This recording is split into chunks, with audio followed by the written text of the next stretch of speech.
ذكرى تنفع المؤمنين. صدق الله العظيم. رب اشرح لي صدري ويسر لي امري واحلل عقدة من لساني يفقهوا قولي. سبحانك لا علم لنا الا ما علمتنا انك انت العليم الحكيم. اللهم علمنا مراشد امورنا، اللهم اعنا من شرور انفسنا ومن سيئات اعمالنا. میرے محترم بزرگوں دوستوں،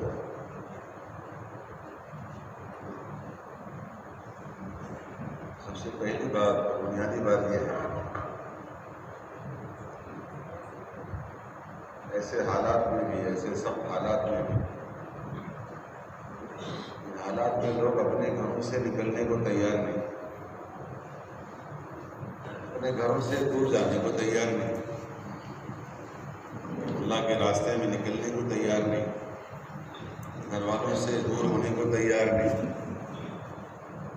مسجدیں کھل جانے کے بعد مسجدوں میں وقت دینے کو تیار نہیں۔ ایسے حالات میں اللہ تعالیٰ کسی نہ کسی درجے میں ہم سے اپنے دین کا کام لے رہا ہے۔ یہ اللہ کا بڑا احسان ہے، اس کا شکر کا مقام ہے۔ ہم سب کام کرنے والے شمار کیے جاتے ہیں، کام کرنے والے۔ یہ اللہ سے ماننے کی چیز ہے، دعوے کی چیز نہیں۔ ہمارے حضرت جی فرماتے ہیں موجودہ، اللہ سے دعائیں مانگو، اس کام کی استقامت کی دعا اللہ سے موت تک مانگو، اس کام کی استقامت کی دعا اللہ سے موت تک مانگتے رہنا چاہیے۔ ہمارے بزرگوں نے اس کام کی استقامت کی دعا موت تک اللہ سے مانگا ہے۔ استقامت یہ ہے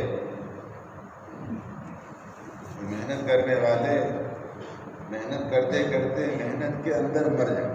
یہ استقامت، محنت کرنے والے محنت کرتے کرتے محنت کے اندر مر جائیں۔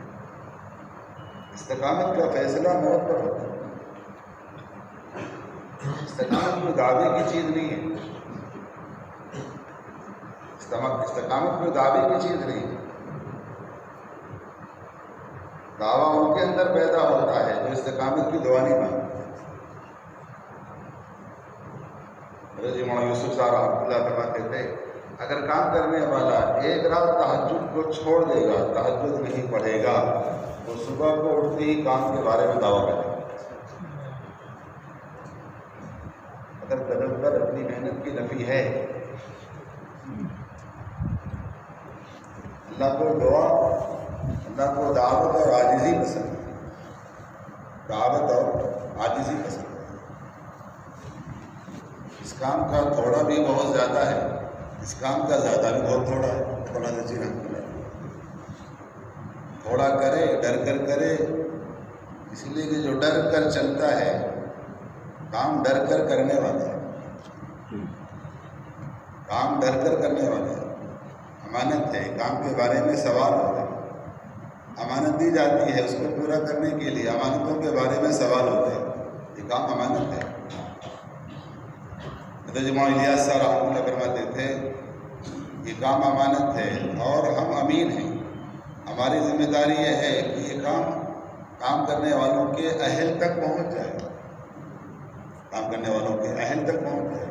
کسی نے پوچھا کہ آپ اہل نہیں ہیں؟ اس پر کام کو کھولا گیا، جو اس کام کے مجدد تھے، اس کام کے مبلغ تھے، اس کام کے امیر تھے، اس کام کے رئیس تھے، خود فرما رہے ہیں ہم اس کام کے اہل نہیں ہیں۔ ان کے اہل تو صحابہ ہیں، صحابہ کی اولاد۔ اس کام کے اہل کون ہیں؟ صحابہ، اور وہ محنت کر کے امانت داری کے ساتھ اس کام کو وہاں تک پہنچانا تھا۔ مولانا الیاس صاحب رحمۃ اللہ فرماتے تھے، ہندوستان میں سب سے پہلے کام عوام میں آئے، پہلے اس کام کو عوام لے گی، عوام کو لینے کے بعد یہ کام خواص میں آئے گا۔ عوام سے کس میں آئے گا؟ خواص میں، عوام سے خواص میں آئے گا۔ خواص اس کام کو لیں گے تو خواص کے ذریعے سے ہندوستان کے علماء کرام میں کام ہوگا، علماء کرام اس کام کو لیں گے جب ہندوستان کے علماء کرام اس کام کو لے لیں گے تو یہ کام حجاز مقدس کے عوام میں جائے گا. یہ کام حجاز مقدس کے عوام میں جائے گا، اور جب حجاز مقدس کے عوام اس کام کو لے لیں گے تو حجاز مقدس کے خواص میں کام جائے گا، اور جب حجاز مقدس کے خواص میں یہ کام چلا جائے گا تو حجاز مقدس کے علماء کرام میں یہ کام آ جائے گا. آگے فرماتے تھے جس دن حجاز مقدس کے علماء کرام اس کام کو لے لیں گے پوری دنیا اس کام کو لے لیں گے. ابھی رفتار بہت دھیری ہے، ابھی کام عوام میں ہی نہیں، کام عوام کے اندر نہیں، تو محنت ہے اس کے ہر صحابہ کرام ہماری منزل ہے. ہم آپ ایک سفر میں چل رہے ہیں، ہمارا سفر ختم ہوگا صحابہ کرام پر. حضرت مولانا یوسف صاحب رحمۃ اللہ فرماتے تھے آخری زمانے میں حضرت امام مہدی علیہ السلام تشریف لائیں گے اور حضرت عیسیٰ علیہ السلام بھی تشریف لائیں گے. اس زمانے میں دجال کے فتنوں سے وہ بچیں گے جو دعوت کا کام کرنے والے ہیں. اور زمانے میں دعوت کا کام کرنے والے مین اور عام صحابہ کے نہج پر ہیں، صحابہ کے نہج پر. اس لیے ہم صحابہ کے نہج سے اگر ہٹ جائیں گے تو منزل پر نہیں پہنچ سکتے. اور موجودہ حضرت جی نے ترچی کا اجتماع، تامل ناڈو کا جو اجتماع ہوا تھا، مغرب کے بیان کے شروع کے بیان کے ٹکڑا میں سے ایک ٹکڑا یہ ہے. حضرت نے فرمایا ہمارے زمانے میں دعوت و تبلیغ کے نام سے محنت ہو رہی ہے، یہ محنت صرف انبیاء علیہ السلام اور صحابہ کرام کی محنت کے مشابہ نہیں ہے، بلکہ یہ محنت انبیاء علیہ السلام اور صحابہ کرام کی محنت کے عین مطابق ہے. عین مطابق ہے، مطابقت پیدا ہو، مطابقت پیدا ہو. اس لیے ختم نبوت کے تو فعل میں اللہ نے جو کام دیا ہے، مولانا یوسف صاحب رحمۃ اللہ علیہ، ختم نبوت کا معنی ہی ہے کہ جو کام انبیاء علیہ السلام سے لیا جاتا تھا، جو کام حضور پاک صلی اللہ علیہ وسلم سے لیا جاتا تھا، وہ کام اس امت کے اندر منتقل. فرماتے تھے مولانا یوسف صاحب رحمۃ اللہ علیہ اگر اللہ تعالیٰ انبیاء علیہ السلام کے سلسلے کو بند نہ فرماتا تو ہمیں اور آپ کو اس کام کے لیے کون پوچھتا. اللہ نے انبیاء علیہ السلام کے سلسلے کو بند فرمایا اس کام کے لیے. اس لیے کام صحابہ کی ترتیب پر چلے. امت صحابہ پر جمع ہوگی، امت آج کے دور پر جمع نہیں ہوگی. مفتی زین العابدین صاحب رحمۃ اللہ علیہ بڑے زبردست مفتی گزرے ہیں، پڑوس میں منتقل ہو گئے تھے.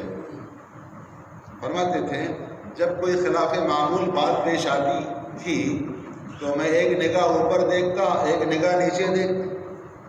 موجودہ حضرت جی یہ بڑی خاص حضرت سے بڑی مناسبت، بڑا تعلق، بڑا حضرت پر بڑا احسان کیا انہوں نے. بلکہ ایک طرح سے حضرت جی کی تربیت مفتی زین العابدین صاحب نے کی.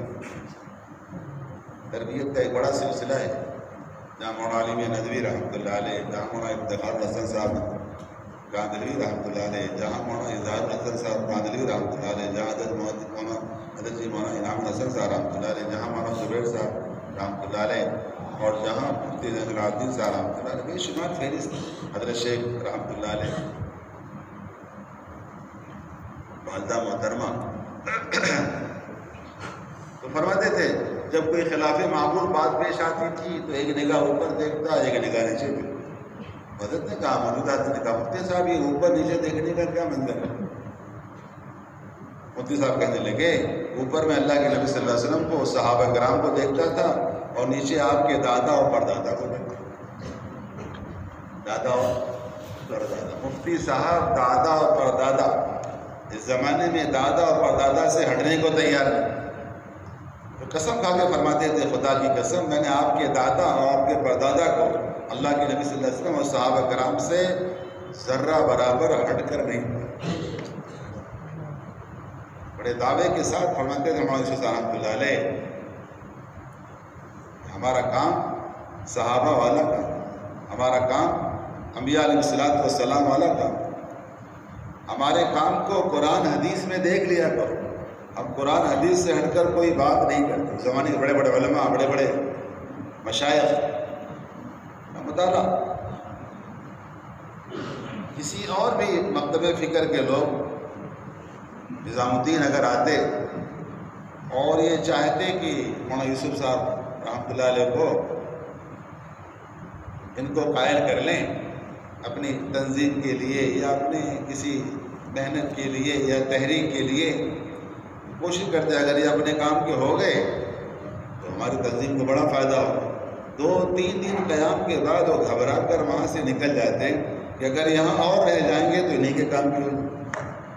اتنا اپنے کام پر بصیرت، کام کرنے والوں کو بصیرت حاصل ہوگی جس قدر کام کرنے والوں کی نگاہ صحابہ کی سیرت پر۔ جن کی نگاہ سیرت پر نہیں ہوگی انہیں بصیرت حاصل نہیں ہوگی، اور جنہیں بصیرت حاصل نہیں ہوگی انہیں استقامت بھی حاصل نہیں ہوگی۔ کام سے بچل جاتے ہیں، کام سے پھسل جاتے ہیں وہ لوگ جن کی نگاہ صحابہ سے ہٹ جاتی ہے۔ صحابہ کرام نمونہ ہیں۔ کسی نے کہا حضرت مولانا یوسف صاحب رحمۃ اللہ علیہ سے کام پھیل گیا، کام کے بارے میں کچھ اصول لکھ دیجئے۔ حضرت نے فرمایا نمونہ ہم نہیں، نمونہ صحابہ ہیں، اور ہم نے حیات الصحابہ لکھ دیا۔ بے شمار کارگزاریاں ہیں۔ مولانا یوسف صاحب رحمۃ اللہ علیہ پڑوس پہنچے، ایک بڑے زمانے کے بڑے بزرگ تھے۔ جب ان سے ملاقات ہوئی تو پہلے انہوں نے کہا جن ہاتھوں سے آپ نے حیات الصحابہ لکھا پہلے ان ہاتھوں کا بوسہ دیجیے۔ اتنی مٹھاس، اتنی حلاوت، اتنی لذت۔ علماء عرب نے کہا کہ اس سے بڑی، علماء عرب کا اتفاق ہے، اس سے بہتر صحابہ کی سیرت پر آج تک کتاب نہیں لکھی۔ بعض عرب ممالک میں نصاب میں پڑھائی جاتی ہے حیات الصحابہ، صحابہ کرام کی زندگی۔ نمونہ ہم نہیں ہیں، نمونہ صحابہ ہے۔ اب صحابہ کو چھوڑ کر دعوت کا کام، میرے صحابہ ستاروں کے مانند ہیں، سارے صحابہ کسی ایک کی بھی اتباع کر لو گے ہدایت یافتہ ہو جائے، ہدایت یافتہ ہو جائے۔ اس لیے بچپن میں ہی مولانا عبید اللہ صاحب بلیاوی رحمۃ اللہ علیہ موجودہ حضرت کو گود میں لیتے، پیار کرتے، بچے تھے چھوٹے تھے، گود میں لیتے، بزرگوں کے بچے بھی بڑے ہوتے، فرماتے تھے حاجی عبدالوہاب صاحب تم کہتے ہو مولوی یوسف چھوٹے ہیں، مولوی یوسف چھوٹے نہیں ہیں، وہاں کا بچہ بھی ہمارا بڑا ہے۔ فرماتے تھے وہاں کے جانوروں سے بھی محبت، وہاں کی بلیوں سے، وہاں کی مرغیوں سے بھی محبت ہونی چاہیے۔ جس چار دیواری میں سانس، محمد علی صاحب کے، جس چار دیواری میں تم جا کر صرف سانس لو گے تو تمہاری ایمان میں ترقی ہو۔ جب سانس لینے سے ایمان بڑھتا ہے تو بزرگوں کی صحبت میں، بزرگوں کی ہدایت میں، اس ماحول میں رہنے پر وہاں کا بچہ ہمارا بڑا ہے، وہاں کا بچہ بھی ہمارا۔ بچے تھے چھوٹے سے، گود میں لیتے مولانا عبید اللہ صاحب رحمۃ اللہ علیہ، اور فرماتے تھے جس کو صحابہ کے بچوں کو دیکھنا اس بچے کو دیکھ، صحابہ کے حضرت مولانا اظہار صاحب رحمۃ اللہ علیہ جو حضرت کے نانا تھے، بڑی تربیت فرمائی۔ اللہ بچپن میں چھوٹے تھے، نانا کی گود میں ہوتے، نانا کھلاتے، بچے سے پیار کرتے، محبت بہت تھی۔ والد صاحب کا انتقال ہونے کے بعد بڑا غم تھا۔ والدہ کے غم کو والدہ کے والد صاحب سمجھیں، والدہ کے غم کو نانا سمجھیں۔ بچپن میں کہتے تھے کہ اللہ نے تبلیغ کے مجدد کو پیدا کر دیا، تبلیغ کے مجدد کو۔ ہم صحابہ سے ہٹ کر یہ کام نہیں کر سکتے۔ حضرت جی مولانا یوسف صاحب رحمۃ اللہ فرماتے تھے اگر ہمارے گھروں میں فضائل کی تعلیم کے ساتھ ساتھ دعوت زندہ ہو جائے تو اللہ تعالیٰ ہمارے گھروں کو صحابہ کرام کے گھروں کا نمونہ بنا دے، ہر گھر نمونہ بنے۔ اس لیے شیطان نہج کے نام سے کام سے ہٹا دیتا ہے، حالانکہ کام نہج سے نہیں ہٹتا، لوگ نہج سے ہٹتے۔ جو اللہ اس کام کا محافظ ہے وہ اللہ اس کام کے نہج کا بھی محافظ ہے، کوئی تبدیلی نہیں۔ جیسے دین میں کوئی تبدیلی نہیں، ویسے دین کی محنت میں کوئی تبدیلی نہیں۔ شیطان کام کرنے والوں کی بے اصولیوں کو کام سے جوڑتا ہے۔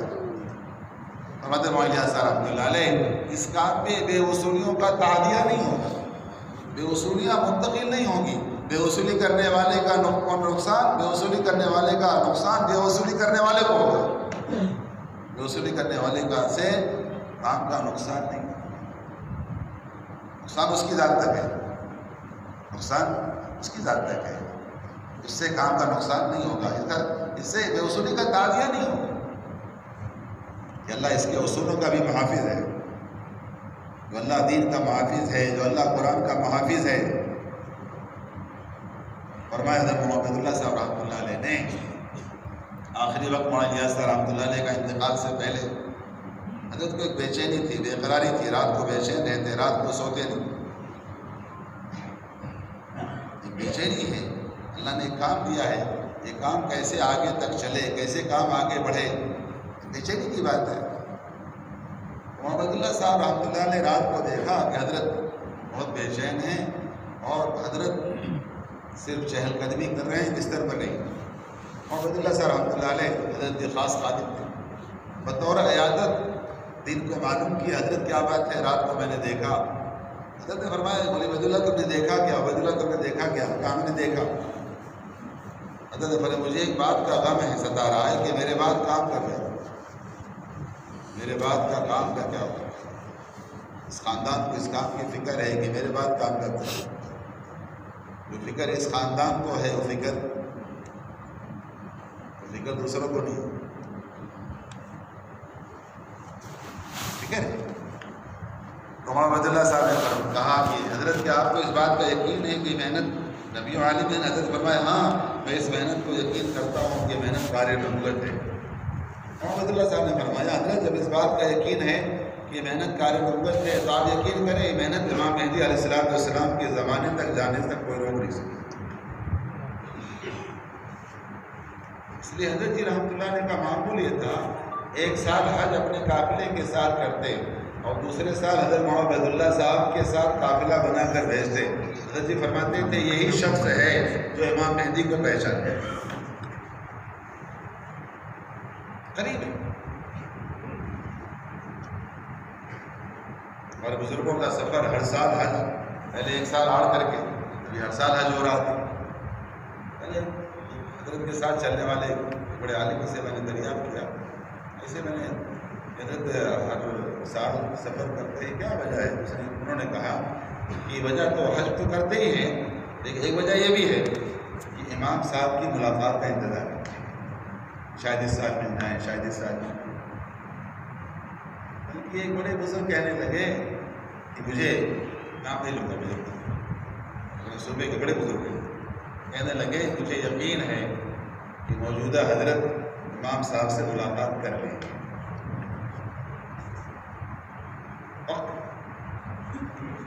تو فرمایا کہ جو اللہ کام کا محافظ ہے وہ اللہ کام کے نہج کا بھی محافظ ہے۔ تو شیطان کام کرنے والوں کی بے اصولیوں کو کام سے جوڑ کر کام کرنے والوں کو کام سے ہٹاتا ہے، حالانکہ اصول بے اصولی کام میں نہیں ہے، بے اصولی کام کرنے والوں میں، بے اصولی کس میں ہے؟ کام کرنے والوں میں ہے۔ تو شیطان دکھاتا ہے کام میں بے اصولی آ گئی۔ اس لیے مولانا یوسف صاحب رحمۃ اللہ علیہ سے پوچھا گیا اس کام میں کون قسم کے لوگ ایسے ہیں جو کام سے محروم کر دیے جاتے ہیں؟ حضرت نے فرمایا دو قسم کے لوگ ہیں جو کام سے محروم کر دیے جاتے ہیں۔ پہلی قسم وہ ہے جو کام کرتے کرتے جب پرانے ہو جاتے ہیں، بقول حضرت کے جب کام کرنے والے کام کرتے کرتے پرانے ہو جاتے ہیں تو پرانوں کی نگاہ نئے پر چلی جاتی ہے اور پڑھے لکھوں کی نگاہ جہلا پر چلی جاتی ہے، نگاہ اپنی ذات سے ہٹ جاتی ہے۔ شروع میں نیا ہوتا ہے، ڈر کر چلتا ہے، جو صبح جلدی چلے وہ ڈر کر چلتا ہے، اور جو ڈر کر چلتا ہے وہ منزل پر جلدی پہنچ جاتا ہے۔ بے خوف ہو جاتے ہیں، بے خوف ہو جاتے ہیں جو کام کرتے کرتے ایک مرحلے پر پہنچ جاتے ہیں تو ان کی نگاہ نئے پر کہ ہماری اصلاح ہو گئی، اب ہم آپ کی اصلاح چاہتے ہیں۔ حضرت فرماتے ہیں مولانا یوسف صاحب رحمۃ اللہ علیہ جو اس کام میں دوسروں کی اصلاح سے کام کرے گا تو اس کام سے محروم کر دے گا۔ کام خود مسلح ہے، کام خود مسلح ہے،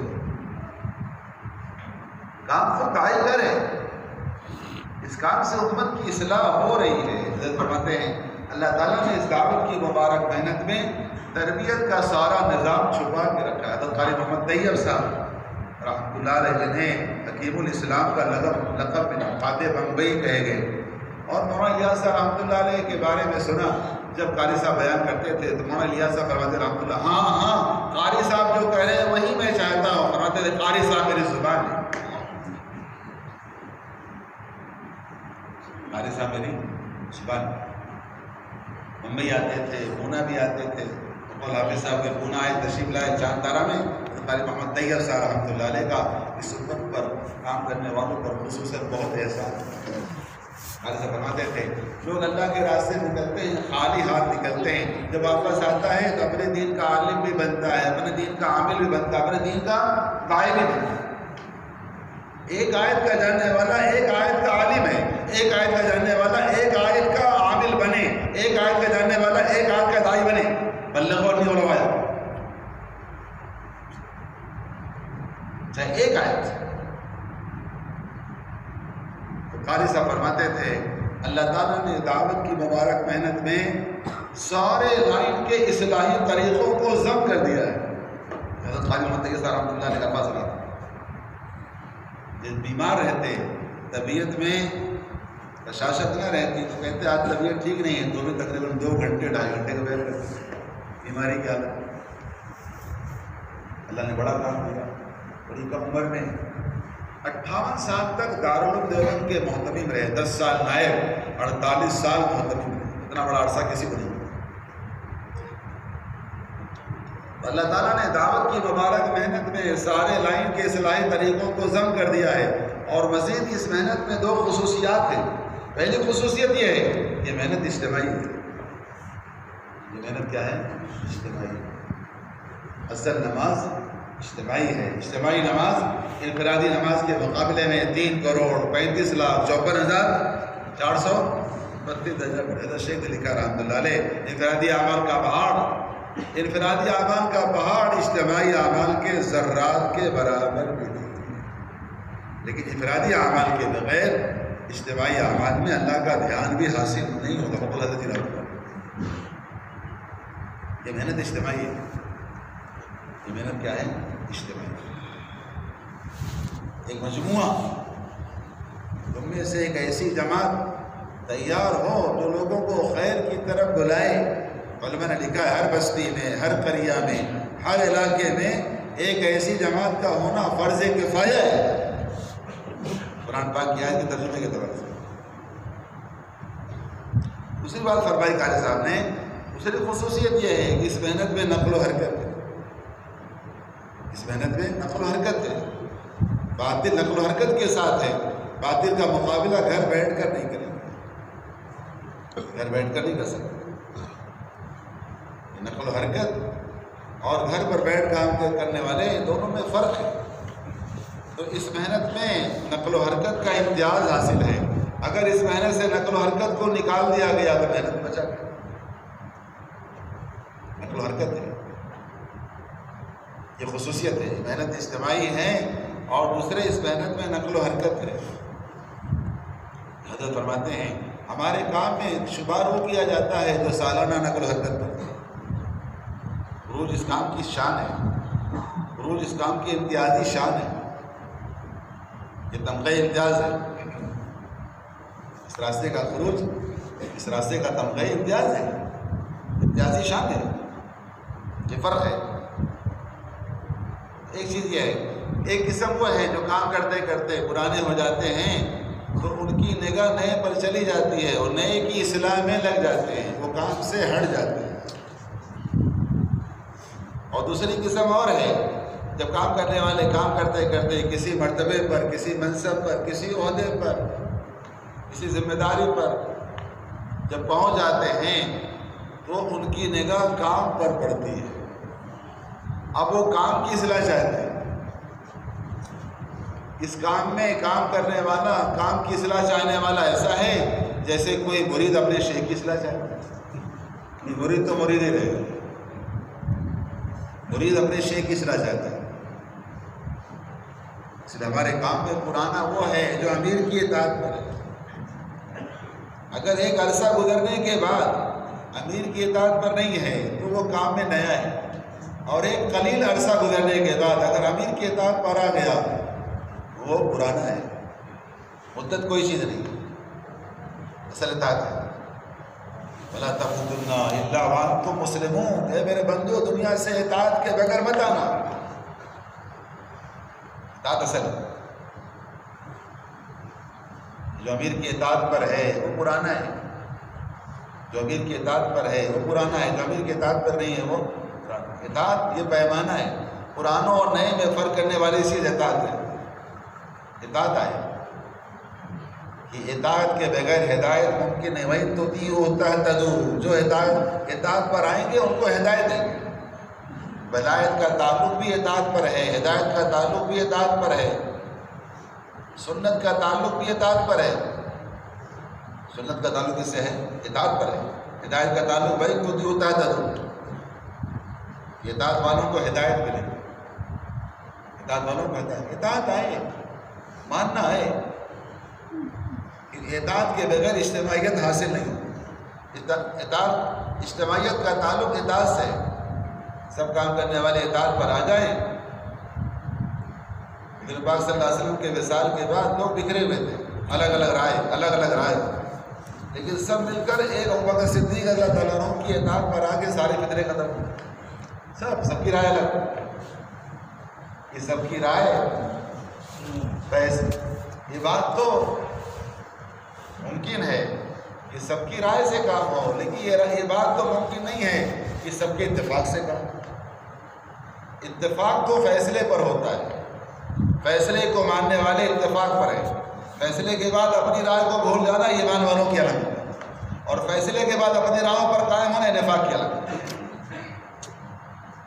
اس لیے رائے دے کے ڈر جانا یہ ایمان والوں کی علامت ہے، اور رائے دے کے اڑ جانا یہ نفاق کی علامت ہے۔ اور الیاس صاحب رحمۃ اللہ علیہ اپنی رائے پر اڑنے والا تنہا رہ جاتا ہے۔ رائے کے دے کر ڈر جاؤ۔ حضرت عمر رضی اللہ عنہ فتح مکہ حدیبیہ کے موقع پر رائے دے کر ڈر گئے، رائے دے کر ڈر گئے۔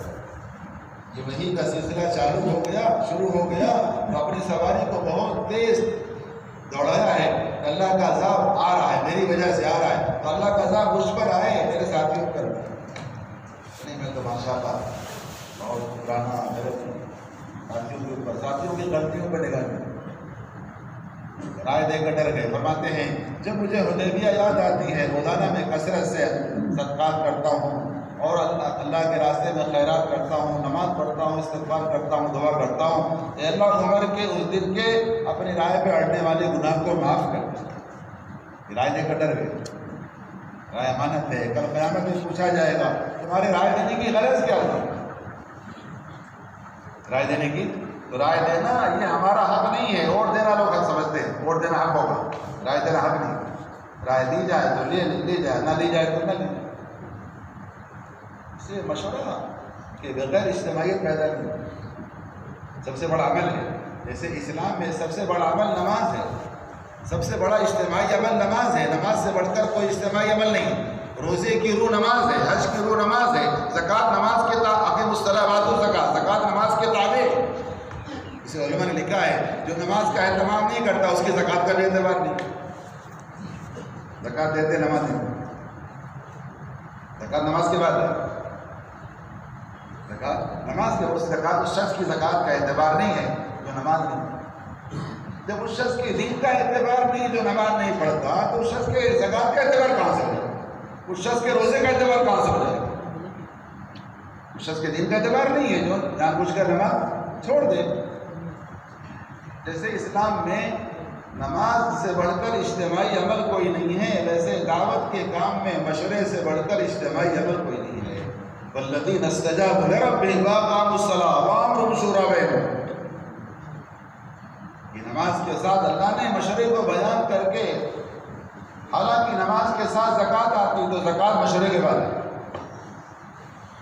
زکوٰۃ مشورے کے بعد ہے کہ مشورے کو کیوں بیان کیا؟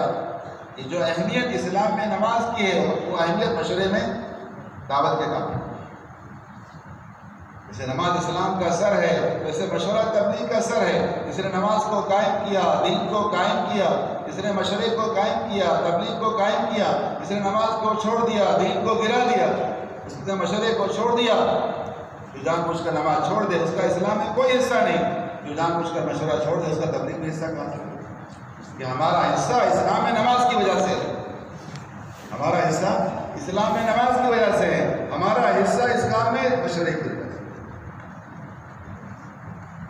حضرت نے فرمایا کہ مشورے میں آگے وہ بیٹھا کریں جو نماز صف اول میں پڑھتے ہیں، جو صف اول میں نماز نہیں پڑھتے ان کو مشورے میں آگے بیٹھنے کا کوئی حق نہیں ہے، اس لیے نماز پہلے مشورہ بند، اقیم الصلاۃ ذرا میں باقام الصلاۃ وامروا شورا بینکم۔ حضرت فرماتے ہیں کہ میں دیکھتا ہوں کہ پہلی صف میں نماز میں نہیں ہوتے، مشورے میں آگے رہتے، مشورے میں آگے رہتے۔ حضرت ابی بن کعب رضی اللہ تعالیٰ سید القراء ہیں، آدمیوں کے سردار ہیں، ایک نئے مسلمان امام صاحب کے پیچھے کھڑے ہوئے، اب اس کا اہتمام لوگ نہیں کرتے، کوئی بھی کھڑا ہو جائے امام صاحب کے پیچھے، حالانکہ امام صاحب کے پیچھے کھڑے ہونے والا امام کا نائب ہے، اس کے دل میں نماز کا پڑھنا۔ میں نے کئی لوگوں سے پوچھا، نوجوان ہوتے ہیں جوش میں آ جاتے ہیں، نماز کے بعد پوچھا آپ کو نماز پڑھانا ہوگا تو پڑھا لیں گے، تو گھبراتے ہیں نماز، میں نے یہاں کھڑے ہونے والی ذمہ داری ہے، پھر اس کے بعد وہاں کنارے چلا گیا، نہیں مانا۔ تو ایک نئے مسلمان کھڑے ہو گئے امام صاحب کے پیچھے، حضرت ابی بن کعب رضی اللہ تعالیٰ عنہ نے ان کو پکڑ کر کھینچ کر پیچھے کیا اور خود کھڑے ہو گئے۔ نماز کے بعد کہا برا نہ ماننا، یہاں کھڑے ہونے کا ہمارا حق ہے، قرآن کو جاننے لگے۔ کھڑے ہونے کا کس کا حق ہے؟ قرآنوں کا، قرآن آگے ہیں، جو نماز میں آگے نہیں ہے مشورے میں آگے کیسے؟ اسے حضرت نے فرمایا لوگ دنیا کا کام کرنے کے لیے استخارہ کرتے ہیں، شادی ہے، رخصتی ہے، کاروبار ہے، پلاٹ لینا ہے، کیا کرتے ہیں؟ 2 رکعت استخارے سے پہلے کیا کرتے ہیں؟ 2 رکعت۔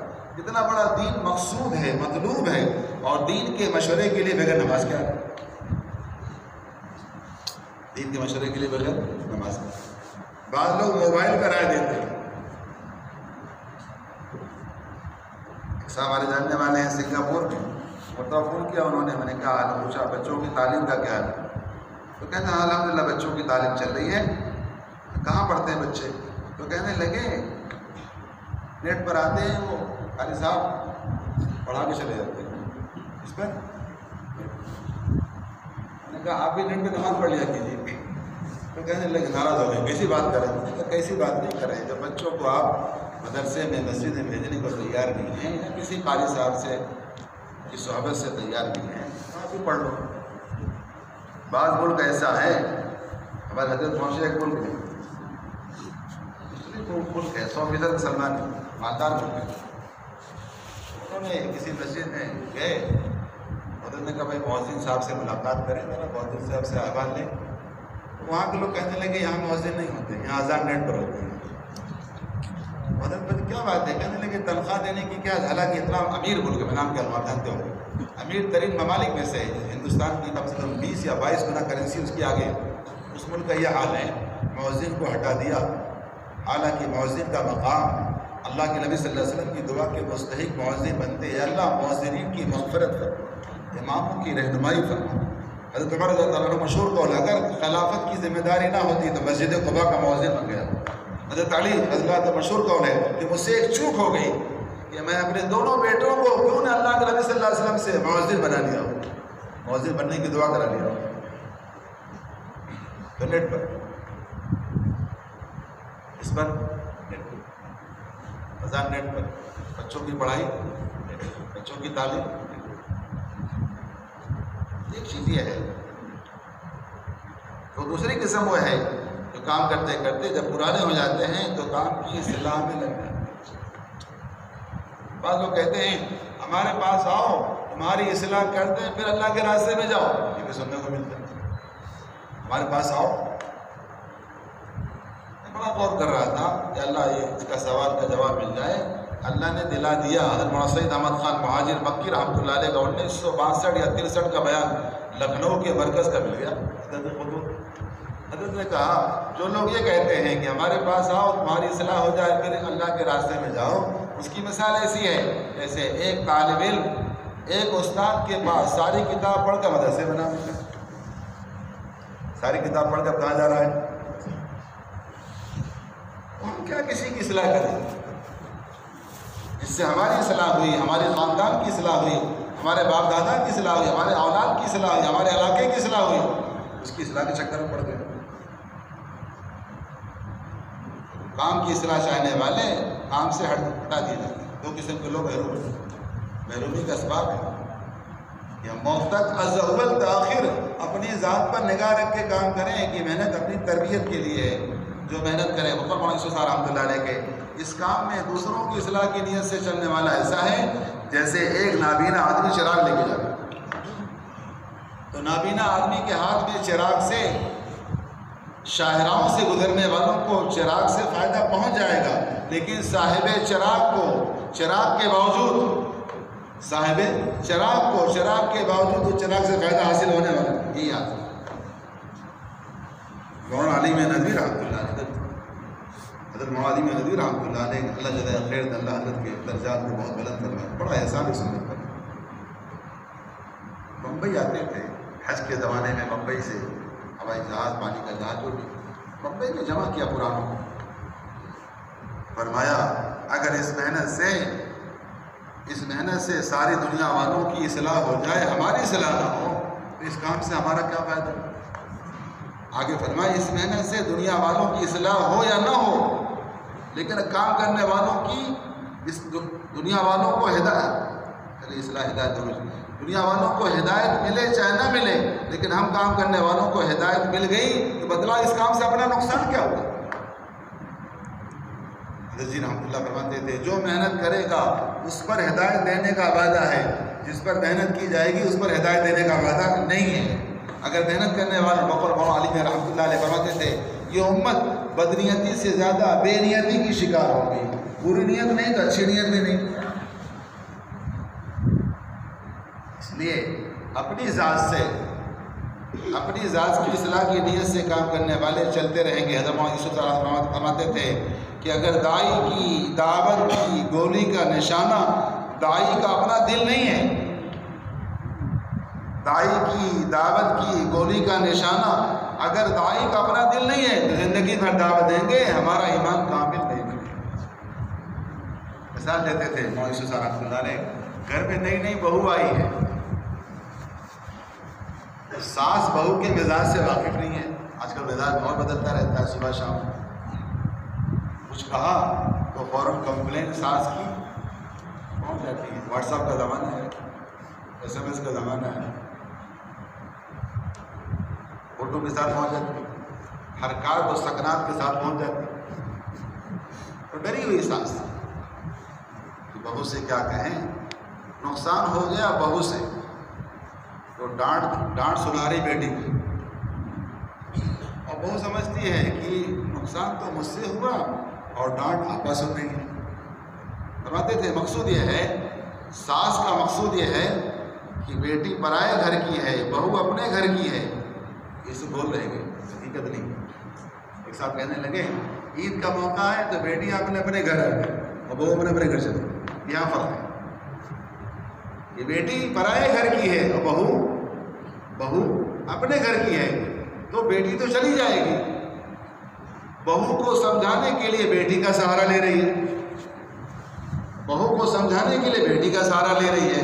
تو اسی طرح فرماتے تھے دعوت دینے والا اپنے دل کو سمجھانے کے لیے مدعو کا سہارا لے رہا ہے کہ مدعو ہمارا محسن ہے، اگر مدعو نہیں ہوگا تو ہماری دعوت کی تکمیل کیسے ہوگی؟ اس لیے دعوت کی بنیادوں میں سے ہے کہ اپنی اصلاح کی نیت کے ساتھ دعوت دو، اپنی احتیاج باقی رہے، اپنی احتیاج کے ساتھ، اپنی ضرورت کے ساتھ، اپنی اصلاح کی نیت کے ساتھ۔ سید احمد خان مہاجر مکی رحمۃ اللہ جو شیخ العرب تھے فرماتے تھے یہ محنت اس کے لیے بہت آسان ہے جو اپنی اصلاح کی نیت سے کر رہا ہے، محنت اس کے لیے مشکل ہے جو دوسروں کی اصلاح کے چکر میں پڑ گیا۔ محنت کو مشکل کیا کام کرنے والوں نے دوسروں کی اصلاح کی نیت کر کے. محنت تو آسان ہے، لیکن حضرت جی فرماتے ہیں رحمۃ اللہ علیہ یہ کام بہت آسان ہے، یہ کام بہت آسان ہے، لیکن آسانی کا مطلب یہ بھی نہیں ہے کہ نہ کیا جائے اور ہو جائے. آسان تو ہے، آسانی کا مطلب یہ بھی نہیں ہے کہ نہ کیا جائے اور ہو جائے، بلکہ اپنے بس کی کر کے اللہ سے کہے. مولانا الیاس رحمۃ اللہ فرماتے تھے جتنے دین پر چلنے کا تمہیں اختیار ہے تم اتنے دین پر چلو، اللہ اس کے راہیں کھولیں گے جو تمہارے اختیار میں نہیں. کچھ لوگ آئے حضرت جی مولانا الیاس رحمۃ اللہ علیہ کے پاس، حضرت مسلمانوں کو حکومت نہیں ملتی، منہ پانی آ جاتا حکومت کے نام، کب وقت آئے گا کب آئے گا، ہماری پارٹی کب آئے گی. سب سے زیادہ نقصان ایمان کو مسلمان کو سیاست سے ہوتا ہے. سیاست کام کرنے والوں کے لیے زہر ہے. سب سے زیادہ اللہ کے غیر کو جو بولا جاتا ہے وہ سیاست میں، فلاں صاحب آئے تو یہ کام ہو گیا، یہ روڈ کا کام ہو گیا، یہ برج فلاں صاحب نے بنا، یہ ٹول ناکا فلاں صاحب نے بنا، یہ ٹول ناکا ٹول معاف کر دیا فلاں صاحب، اجتماع ہوا تو فلاں صاحب نے ٹول ناکا معاف. سب سے زیادہ بول اللہ کے غیر کو سیاست میں بولتے ہیں. بقول ہمارے بقول مولانا صاحب رحمۃ اللہ علیہ حافظ صاحب نقل کرتے اکثر کہ اگر مسلمان صحابہ کے نہج پر آ جائے، صحابہ کی ترتیب پر آ جائے، صحابہ کاشتکار تھے، صحابہ مزدور تھے، صحابہ ملازم تھے، صحابہ تاجر تھے، صحابہ سیاست سے دور تھے، صحابہ عہدوں سے دور تھے، کرسی سے دور تھے، قلمدانوں سے دور تھے. فرماتے تھے اگر مسلمان اس زمانے کا صحابہ کی ترتیب پر آ جائے تو مسلمان کا کوئی دشمن نہ ہو، لوگ غیر مسلمان کو سر پر اٹھا کے رکھیں. آپ یہاں بیٹھے. صحابہ مزدور تھے، صحابہ کاشتکار تھے، کوئی لڑائی کاشتکاری میں نہیں ہے، کوئی لڑائی مزدوری میں نہیں ہے، کوئی لڑائی تھی. ہمارے یہاں ٹیلکو بجاج بڑی بڑی کمپنیاں ہیں، ٹینڈر مسلمانوں کو ملتا ہے. اگر فرق ہوتا تو مسلمان کیوں دیتے بھائی؟ آئی ٹی بڑے بڑے سینٹر ہیں، مسلمان ملازم ہیں. تو تجارت میں، مزدوری میں، کاشتکاری میں کوئی لڑائی کہاں ہے؟ سیاست.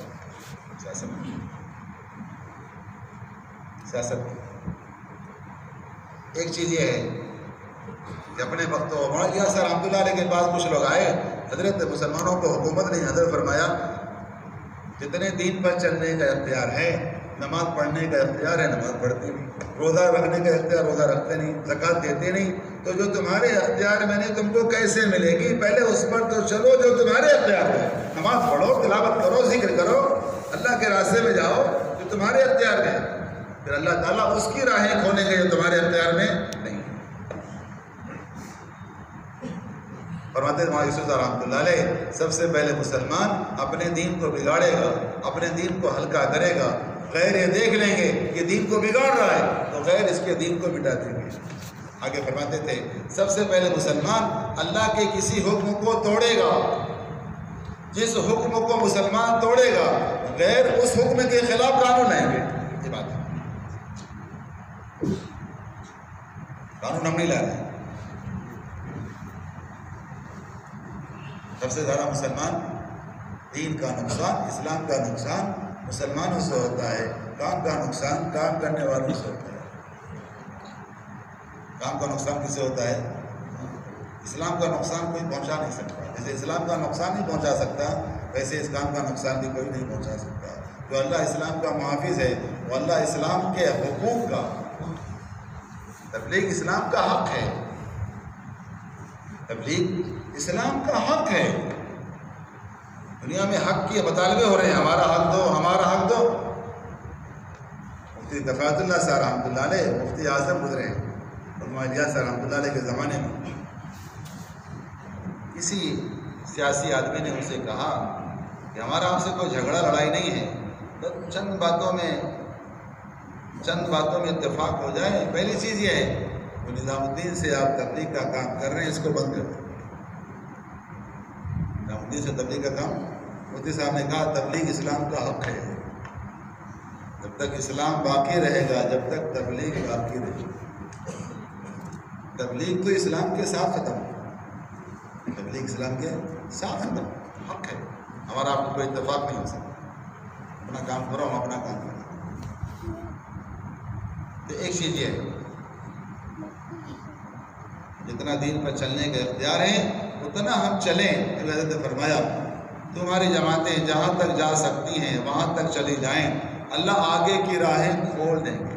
نیپال کا اجتماع ہوا گزشتہ فروری بتانے میں، جانا ہوا صاحب کے ساتھ، دیکھا اپنی آنکھوں کے سامنے، حضرت کے ساتھ ہی تھے، تو آنکھوں کے سامنے دیکھا کہ نیپال بارڈر پر سارے بسیں سارے ٹرک رکے ہوئے، یو پی کی بس، اسی بہار کا بارڈر ہے، یو پی کا بارڈر، بہار کا بارڈر، بنگال کا بارڈر، ایسے نیپال کے حکومت نے کہا کہ اجتماع تو نیپال کا ہے، یو پی والے، بہار والے، بنگال والے کیوں آ رہے ہیں؟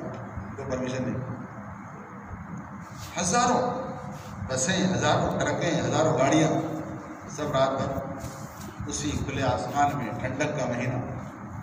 تو واقعہ سنا ہے، نظام میں آنے کے بعد سنا ہے، اور اس کو آپ کے سامنے اپنے آپ میں دیکھا سنا۔ رات کو اللہ کے سامنے متوجہ ہو، تم بارڈر تک پہنچ تو جاؤ، صبح کو اعلان ہو گیا سارے بارڈر کھول دیے جائیں۔ بارڈر تک پہنچے، مدنی رحمۃ اللہ علیہ انگریزوں کے زمانے میں جیل میں تھے، جمعہ کا دن ہوتا، تو جمعہ کے دن سنت کے اہتمام سے کیوں محروم رہ جائیں؟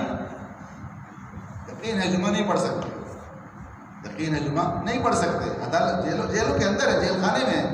حضرت کا معمول تھا صبح جلدی اٹھتے اور صبح جمعہ کی ساری سنتوں کا اہتمام کرتے، اچھے صاف کپڑے پہنتے، خوشبو لگاتے، امامہ پہنتے، آسا لیتے، جوتا پہنتے، اور بہت تیزی سے اپنی جیل کی کوٹری سے جیل کے مین دروازے تک بہت تیزی سے جاتے، ایسا لگتا کہ جمعہ پڑھنے جا رہے ہیں، اور وہاں پہنچ کر کہتے ہیں اللہ یہاں تک آنا میرے بس میں تھا، آگے میرے بس میں۔ حضرت تھانوی رحمۃ اللہ علیہ، حضرت مولانا اشرف علی تھانوی رحمۃ اللہ علیہ جو اس امت کے حکیم گزرے ہیں، حضرت فرماتے تھے اگر اللہ نے کہا اشرف میرے پاس آ جاؤ، کیا کہا؟ اللہ نے کہا اشرف میرے پاس آ جاؤ تو میں اللہ کے پاس جانے کے لیے کسی بڑے پہاڑ پر چڑھ جاؤں اور پہاڑ کی آخری چوٹی پر پہنچ جاؤں، اور اس چوٹی پہ جو آخری درخت ہے وہ درخت پر پہنچ جاؤں، وہ درخت کے آخری شاخ پر پہنچ جاؤں، اور وہاں پہنچ کر کہوں یا اللہ یہاں تک تو میں آگے اپنا، یہاں تک تو آگے اپنے کر سکتے، اپنے کر سکتے۔ تو ایک چیز یہ ہے، ایک نہج ہو، ایک وحدت کلمہ، ایک وحدت فکر پر مجتمع ہو۔ ہماری ایک بات ہے، ہم نہج کے چکر میں نہ پڑیں، نہج کے نام سے شیطان کام سے ہٹا دیتا ہے۔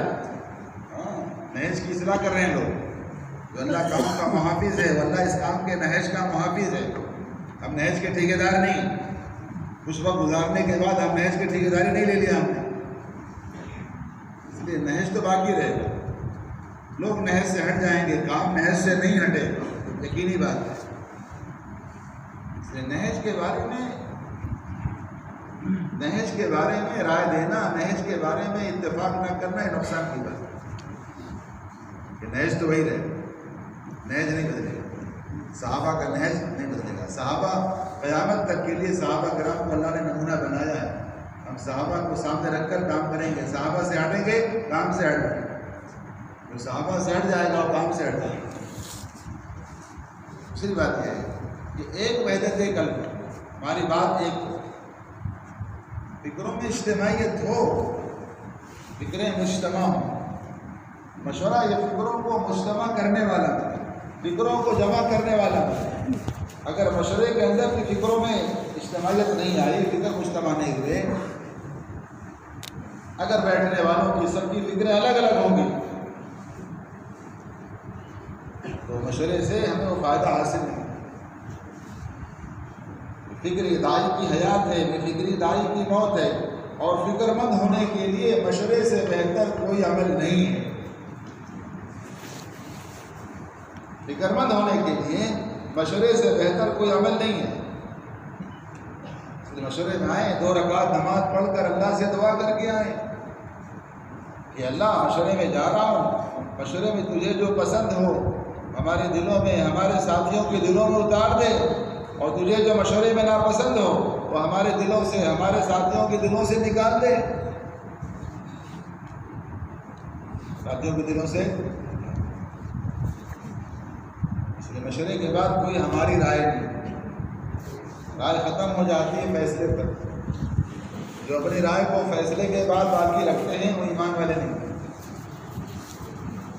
ایمان والے وہ ہیں کہ رائے کے بعد مشورے پر، رائے کے بعد فیصلے پر متفق ہو جائیں. رائے ہماری تھی لیکن مشورہ فیصلہ ہو گیا تو سب کی رائے ہو، سب کی رائے، سب کے اتحاد سے کام. تو اچھی بات ہے، سب کے اتفاق سے کام نہیں ہوگا. اتفاق کا تعلق فیصلے سے، ہم فیصلے کو مان لیں.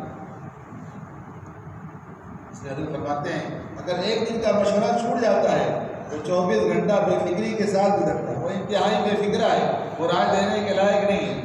رائے وہ دے جو کام میں شریک ہے، لقمہ وہ دے جو نماز میں شریک ہے.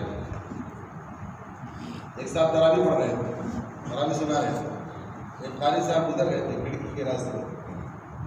امام صاحب نے غلطی کی قرآن میں، قاری صاحب نے لقمہ دیا وہاں کھڑکی سے.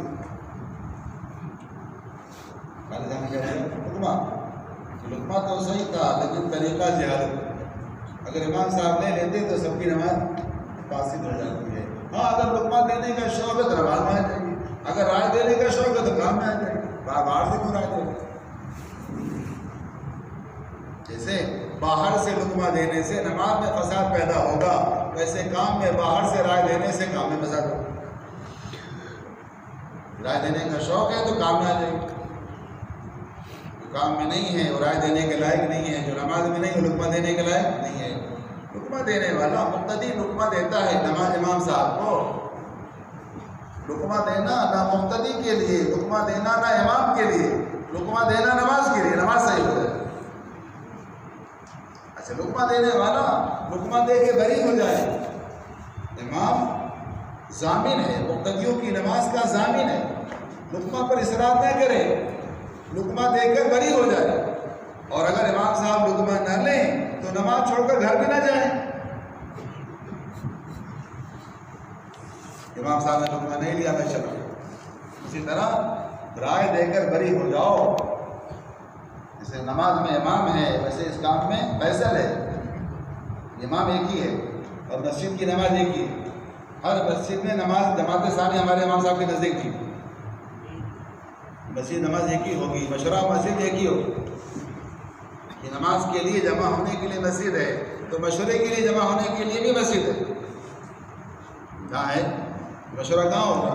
بازار میں.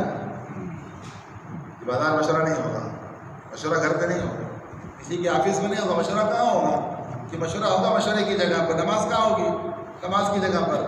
تو اگر رائے دینے والا رائے دے رہا ہے تو رائے دینا نہ مامورین کے لیے نہ امیر کے لیے، رائے دینا کام کے لیے کہ کام صحیح ہو جائے. اور اگر رائے دینے والے نے رائے دیا اور امیر صاحب نے فیصل صاحب نے رائے نہیں لیا تو رائے دینے والے کام چھوڑ کر گھر کو چلے جاتے ہیں. ہم کام نہیں کریں گے، ہماری رائے نہیں لیں. کبھی سنا کہ آج تک کوئی لقمہ نہ لینے پر نماز چھوڑ کر گئے؟ یہ سنا آج تک؟ لقمہ نہ لینے پر نماز چھوڑ کر نہیں گیا، نماز مکمل کیا. اسی طرح رائے نہ لینے پر کام کو مکمل کرو. کام کو چھوڑ کر ناراض ہو کر گھر مت جاؤ کہ ہماری رائے نہیں لی. نقصان کی بات ہے، نقصان کی بات ہے. پرانے ہونے کے بعد رائے کا استحقاق پیدا ہوتا ہے. کیا پیدا ہوتا ہے؟ استحقاق. رائے کا استحقاق پیدا ہونا ایک پرانے پن کی علامت ہے. حضرت مولانا صاحب رحمۃ اللہ علیہ کے بعد ایک صاحب کو لے کر آئے، کہتے تھے بہت پرانے ہیں، بڑی قربانی والے ہیں، فکر والے ہیں، آپ اس کو اپنی شورا میں لے لیجئے. کہاں لے لیجئے؟ شورا میں جانے کو ہر ایک کا جی چاہے. شورا مل جائے، شورا کیا مل جائے؟ شورا مل جائے. جب امیر صاحب کی شورا میں ہمارا بھی نام ہے. مطالبے پیدا ہوتے ہیں، مطالبے پیدا ہوتے ہیں. تو مولانا اسے صاحب رحمۃ اللہ علیہ نے فرمایا کہ پہلے جن کے بارے میں تم سفارش کر رہے ہو شورا میں لینے کے لیے، ذرا ان کی تہجد کا حال تو معلوم کرو کہ بھائی جان کی تہجد کا حال. اگر یہ تہجد میں نہیں ہے تو شورا کے لائق نہیں. شورا کے لائق کیوں؟ آگے میں نے پہلے عرض کیا تھا کہ ایک رات اگر تہجد کی نماز چھوٹ جائے کام کرنے والوں کی تو صبح اٹھتے ہی دعویٰ پیدا ہوتا ہے. کچھ ہیں، ہماری رائے لیجیے، ہم سے مشورہ کیجیے، ہم کو نہیں بلائے. ناراض ہوتے ہیں. بلائے تو بلایا، نہ بلائے تو کوئی ناراضگی کی بات نہیں. مشرے بلائے تو بلائے، نہ بلائے تو کوئی ناراضگی کی بات۔ ہاں تو ہمارے سے ہٹایا گیا، میدان قتال میں ہیں اور ایک دم جنگ کی تیاری ہے، حضرت خالد بن ولید رضی اللہ تعالیٰ عنہ کو ہمارے سے ہٹایا گیا، ناراض ہو گئے کیا؟ فرمائے جو طاقت جو قوت میں نے امارت کے زمانے میں لگائی تھی اس کی کئی گنا طاقت امارت کے بغیر لگاؤں۔ نہ امارت ملنے کا شوق تھا، نہ امارت کے جانے کا کوئی غم ہے، کام اللہ کے لیے کرنا، حلال میں کرنا ہے۔ نہ امارت ملنے کا شوق تھا، نہ امارت جانے کا۔ جن کے شوق ہوتے ہیں ان کو غم پیدا ہوتا ہے، غمگین وہی ہوتے ہیں جو شوقین ہوتے ہیں۔ غمگین کون ہوتے ہیں؟ جو شوقین ہوتے ہیں۔ اصل چیز یہ ہے، اصل کام ہے، مجھے اللہ کے لیے کرنا ہے، میں اللہ کے لیے کرتا ہوں، تو کہنے کی کیا ضرورت ہے؟ اللہ کے لیے کرتے ہوئے تو اللہ کو پتہ ہے۔ ایک صحابی کسریٰ کا تاج لے کر آئے، کسریٰ کا تاج لے کر آئے، چہرے کو ڈھانپ کر، چہرے کو کپڑے سے ڈھانپ کر آئے، تو جہاں کسریٰ کو تاج کو دیا تو انہوں نے امیر صاحب نے کہا بھائی کون صاحب ہیں، ذرا نام تو بتلا دیں، کون صاحب آئے؟ کہنے لیے جس کے لیے لایا ہوں اس کو وہ مجھے بھی جانتا ہے، میرے باپ کو بھی جانتا ہے، میرے خاندان کو جانتا ہے، اگر اس کے لیے نہ لانا ہوتا تو کسریٰ کا تاج یہاں نہیں ہوتا، ہمارے گھر پر۔ جس کے لیے لایا ہوں مجھے جانتا ہے۔ مولانا یوسف صاحب رحمۃ اللہ علیہ پاخانہ اٹھا رہے تھے اور مولانا الیاس صاحب رحمۃ اللہ علیہ پاخانہ اٹھانے میں سہارا دے، یہ تربیت ہوئی بچوں کی۔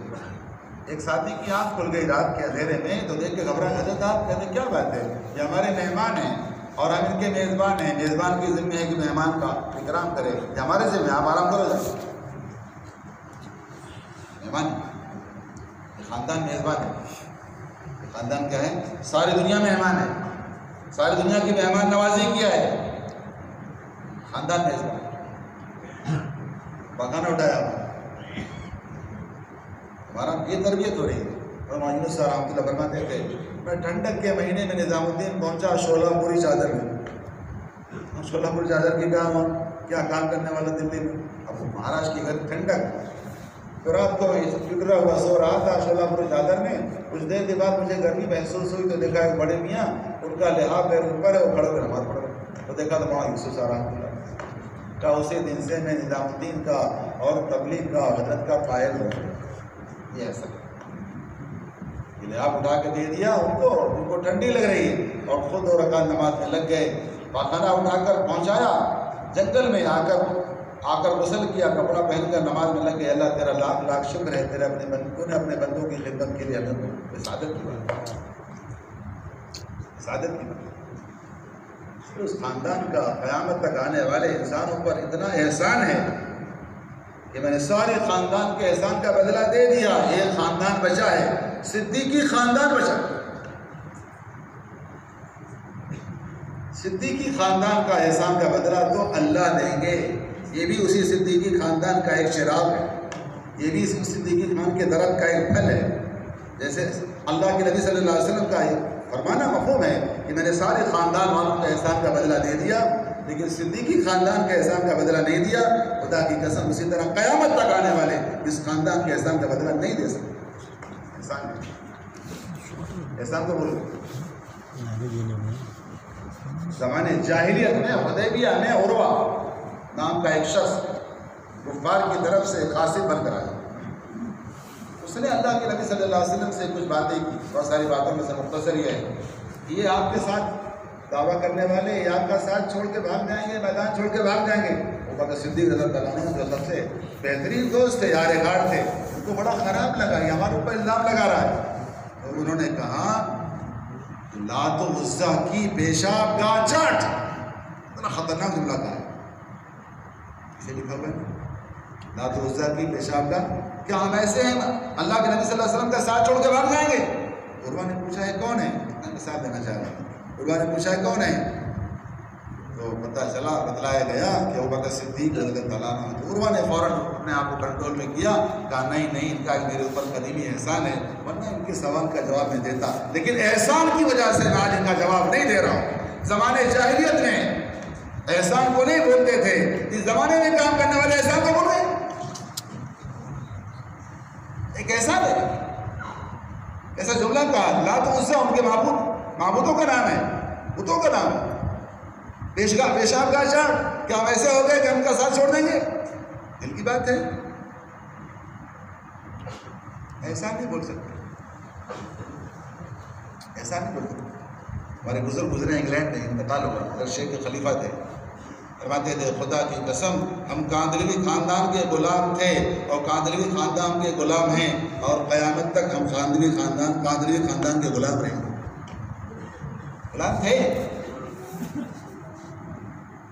غلام ہیں اور غلام رہے، غلامی سے لے نہیں کر سکتے۔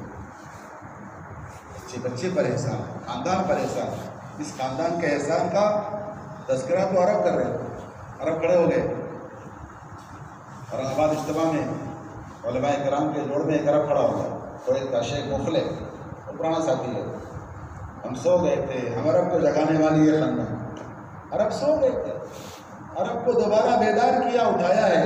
اس لیے میں ہندوستان کے سارے علماء کرام سے انہوں نے کہا درخواست کرتا ہوں، گزارش کرتا ہوں، مؤدبانہ گزارش کرتا ہوں کہ آپ ان کا ساتھ دیں۔ حضرت کہا لا لا لا، ان سے کہو کہ میرا ساتھ نہ دیں، کام کا ساتھ دیں، ہمارا ساتھ نہیں چلے،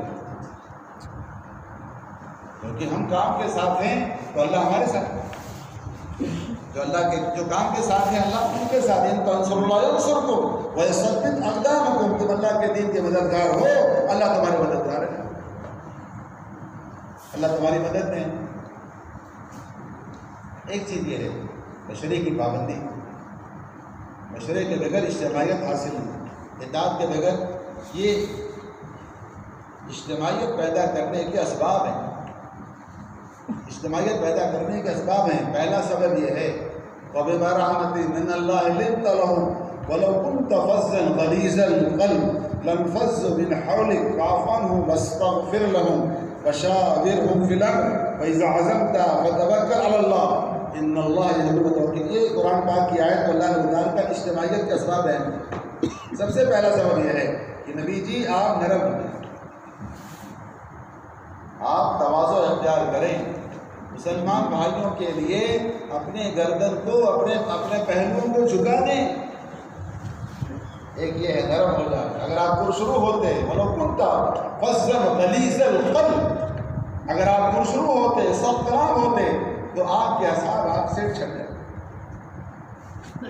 ہمارا کام از اول تاخر نرمی برتنے کا ہے، پرشروعی کا کام نہیں ہے، دودخوئی کا کام نہیں ہے۔ نبی جی آپ داروغہ نہیں ہیں، اپنی ذات کو لا تکلف الا نفسک وحرص المؤمنین، کہ اپنے آپ کو مکلف کیجئے، ایمان والوں کو تو صرف ترغیب دیجیے۔ آپ داروغہ نہیں، آپ کے ذمہ ترغیب ہے، آپ کے ذمہ خوشامد ہے، آپ کے ذمہ خوشامدانہ پہلو ہے۔ اجتماعیت کے لیے ہم نرم ہوں، اپنے بازو کو جھکا دیں۔ من تواضع اللہ رفعہ اللہ، جو اللہ کے لیے تواضع اختیار کرتے ہیں اللہ ان کے درجات کو بلند فرماتا ہے۔ ہمارے تک تواضع ہے، چھوٹا بن کر کام کریں، کام بڑا ہے، ہم چھوٹے ہیں۔ اللہ کے نبی صلی اللہ علیہ وسلم اپنا تعارف کرا رہے ہیں محمدً عبدہ و رسولہ، کہ محمد صلی اللہ علیہ وسلم پہلے اللہ کا بندہ ہے، بعد میں اللہ کا رسول ہے۔ محمدً عبدہ و رسولہ، آپ کو لوگ پہچانتے نہیں تھے کہ اس میں آپ کون ہیں، اتنا ساتھیوں کے ساتھ گھل مل کر رہتے تھے۔ دوسری بات یہ ہے کہ نبی جی اگر آپ کو تکلیف پہنچائیں تو آپ ان کو معاف کر دیں، اسے بدلہ نہ دیں۔ جو بدلہ لے وہ نبی نہیں ہو سکتا۔ معاف کرنا، بدلہ نہ لینا علامت نبوت میں سے ہے۔ بعض لوگوں نے اللہ کے نبی صلی اللہ علیہ وسلم کی نبوت کو امتحان لیا، چیک کیا کہ دیکھیں زیادتی کرنے پر ان کے اخلاق میں کیا فرق پڑتا ہے۔ جنہوں نے زیادتی کیا، آپ نے زیادتی کرنے والوں کے ساتھ احسان کیا۔ زیادتی کرنے والوں کے ساتھ احسان کرو، اور حمایت کرنے والوں کے ساتھ ہو۔ اب لوگ حمایتی کو، زیادتی کرنے والوں کو دباتے ہیں، حمایت کرنے والوں کا احسان مانتے ہیں۔ ضابطہ یہ ہے حمایت کرنے والوں کو دباؤ اور زیادتی کرنے والوں کے ساتھ احسان کرو۔ زیادتی کرنے والوں کو لاٹھی کا مارا اڑ سکتا ہے، احسان کا مارا نہیں اڑ سکتا۔ لاٹھی کا مارا اڑ سکتا ہے، احسان کی مار میں بڑا زخم ہے، زخم نہیں چھوڑو۔ احسان کرو، تم ان کے ساتھ احسان کرو گے تو یہ تمہارے جو جانی دشمن تھے، کانہ ولی الحمیم بیان کیا قرآن میں، یہ تمہارے لیے جگری دوست بن جائیں۔ کیا بن جائیں گے؟ جگری دوست بن جائیں گے۔ حضرت تھانوی رحمۃ اللہ علیہ فرماتے تھے مخلص محسن پر غالب آ جائے۔ ایک ساتھی آیا، کچھ چندہ لے کر آیا، حضرت یہ اور اس کی تعمیر ہو رہی تھی، معمار اس کی تعمیر کر رہا تھا، حضرت نے قبول نہیں کیا، لیکن بہت اصرار کرنے لگا، حضرت نے لیا، یہ دینی کے ساتھ لے جا کر رکھ دیا، تھیلی پیسہ لے کر آیا، پیسہ دے کر اندر سے باہر آیا تو مہمان سے کہنے لگا ایسے بناؤ ایسے بناؤ۔ حضرت نے مشورہ دیا ہے، حضرت نے کہا میں جو کہہ رہا ہوں، حضرت نکل کر آئے، کہنے لگے اسی لیے میں تمہارا ہدیہ قبول نہیں کر رہا تھا، محسن مخلص پر غالب آئے، ہدیہ تو اپنے گھر جاؤ، محسن مخلص پر احسان کہ تم لوگوں کے ساتھ احسان کرو گے تو تم اس کے آقا بن جاؤ گے، وہ تمہارا غلام بن جائے گا۔ آقا پوچھیں گے غلام صاحب کیا کھائیں گے تو غلام کہے گا جو آقا کہے گا۔ آقا پوچھیں گے غلام کیا پہنیں گے تو غلام کیا کہے گا؟ تو آقا نے کہا اس غلام نے مجھے حقیقی آقا تک پہنچا دیا۔ ایسا نہیں کہ آپ معاف کر دیں، آپ بدلہ نہیں، معاف نہیں، اور آپ کو تکلیف پہنچائیں تو آپ انتقام کا جذبہ اور ہدایت کا جذبہ ایک دل میں جمع نہیں ہو سکتا۔ داعی منتقل نہیں ہوتا، داعی منتقل نہیں ہوتا، یا تو ہدایت چاہتے ہیں یا تو ہلاکت چاہتے ہیں، یا تو ہدایت چاہتے ہیں یا اس وقت مسلمانوں کے دلوں میں دو چور ہے، ایک غیروں کے ملک مال کا جذبہ اور دوسرے غیروں کی ہلاکت کا جذبہ۔ حضرت ماجد صاحب رحمۃ اللہ علیہ جب تک غیروں کے ملک مال سے اپنی نگاہ نہ ہٹا لو، غیروں کے ملک مال کو دیکھ کر راہ ٹپکانا نہ چھوڑ دو، جب تک تمہاری دعوت غیروں کے حق میں مؤثر نہیں ہوگی۔ اگر تم نے دعوت دینے میں اجرت کی تو تمہاری دعوت اللہ کے یہاں مقبول عند اللہ نہیں۔ ملک مال بھی چاہیے، ہلاکت بھی چاہیے، یہ ملک مال آپ رکھو، اے مکہ والو، اے مکہ والو، بیت اللہ کی چابی اپنے پاس رکھو، ہمیں چابی کی ضرورت نہیں ہے، چابی رکھو۔ حضرت انس سے کہا اللہ کے نبی صلی اللہ علیہ وسلم چابی آپ کو مبارک ہو، ہمیں چابی کی ضرورت نہیں ہے، متولی بننے کی ضرورت نہیں ہے۔ کسرا کے پاس صحابہ کے، ہمیں آپ کے مال کی ضرورت نہیں، حکومت آپ رکھو۔ ابو سفیان کے بعد تمہاری سرداری باقی رہے گی، ہمارے پاس آ جاؤ، اس کو سردار بنائیں گے۔ ایک چیز ہے، دائی کے دل میں انتقام نہیں، دائی کی ہدایت کی طلب پر اللہ مدعو کو میدان قتال میں بھی اللہ نے ہدایت دیا ہے۔ شرجہ کو ہدایت ملی خالد بن ولید کی طلب پر۔ ہم یہ دیکھنا چاہتے ہیں کہ دائی کے دل میں ہمارے بندے کی ہدایت کی کتنی طلب ہے کہ ہم تمہاری ہلاکت نہیں چاہتے، ہم تو تمہاری ہدایت چاہتے ہیں۔ تو اللہ نے دیکھا کہ ایک دائی، ایک بندہ ہدایت کا اتنا زیادہ متمنی ہے، اتنا زیادہ متلاشی ہے، فکرمند ہے، تو جرجا کو وہی شخص ہے جو دنیا سے بغیر نماز کے، کوئی نماز نہیں پڑھا، صرف اسلام کے دخول کی 2 رکعت نماز پڑھ کے دنیا سے گیا، جنت میں پہنچا۔ اللہ دوسری چیز ہے واستغفر لہم کہ نبی جی اگر آپ کے کام کو تکلیف پہنچائیں تو آپ ان کے لیے ہم سے استغفار کیجئے، استغفار کے لائق ہیں، کام کو نقصان پہنچانے والے کے لیے استغفار کرو۔ اس لیے اللہ کے نبی صلی اللہ علیہ وسلم طائف سے واپسی ہو رہی تھی، مایوس ہو کر واپس ہو رہے تھے۔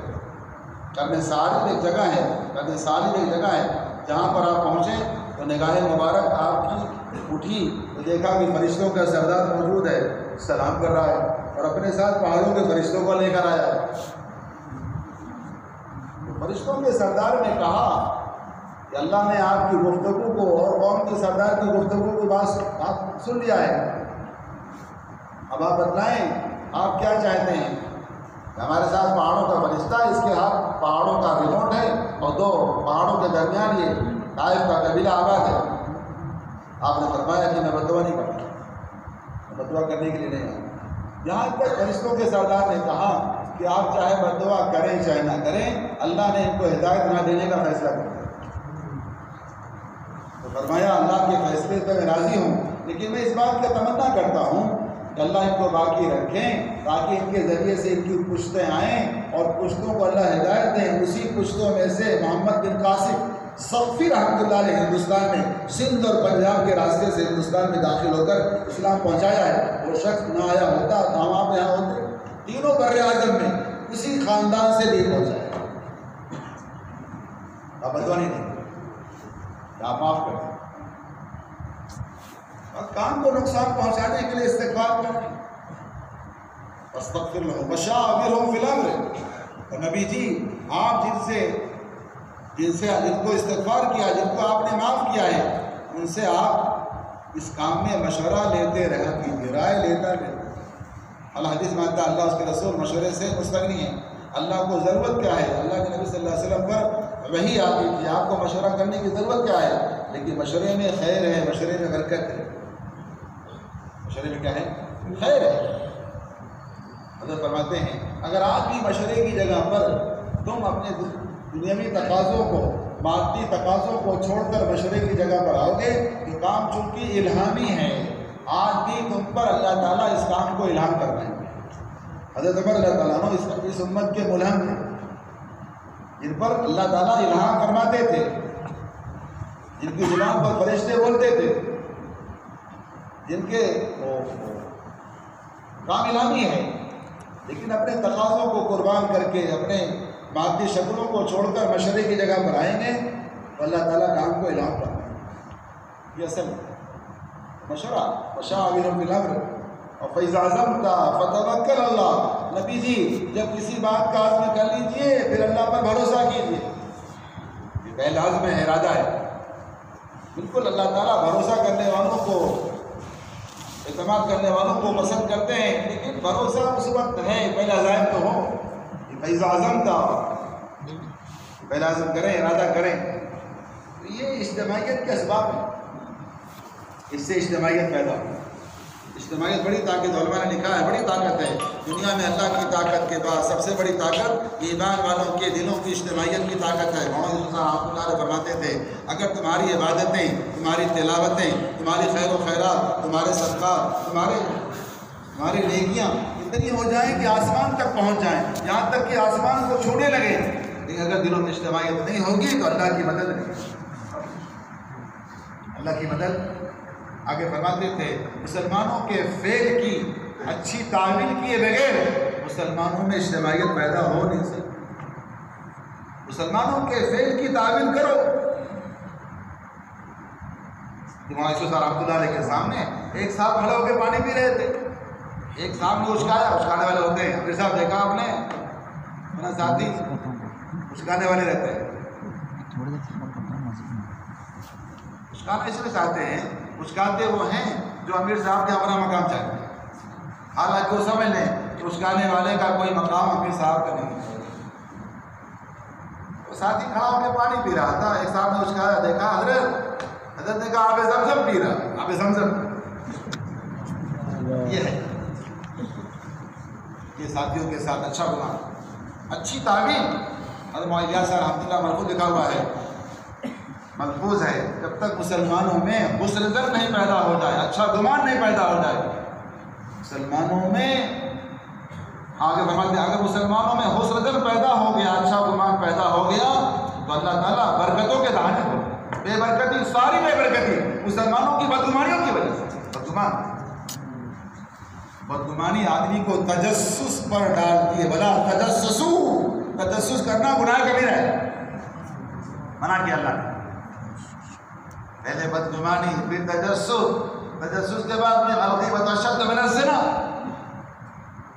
زنا کی تو معافی ہے لیکن زنا کی غیبت کرنے والے کی معافی نہیں. زانی تو معاف ہو رہا ہے اور زنا کا چرچا کرنے والا پکڑا گیا. اس کو تو دیکھا یہ تو جنت کے اس میں کیا کر رہا ہے، غوطہ لگا رہا ہے. جنت کے نہروں میں غوطہ. زانی کے بارے میں بشارت دی گئی، یہ تو جنت کے نہروں میں غوطہ لگا رہا ہے، اور یہ زنا کو چرچا کرنے والا تو خطرے میں. اللہ سب کی حفاظت. اس لیے اچھا گمان، ساتھیوں میں خوبیاں تلاش کرو.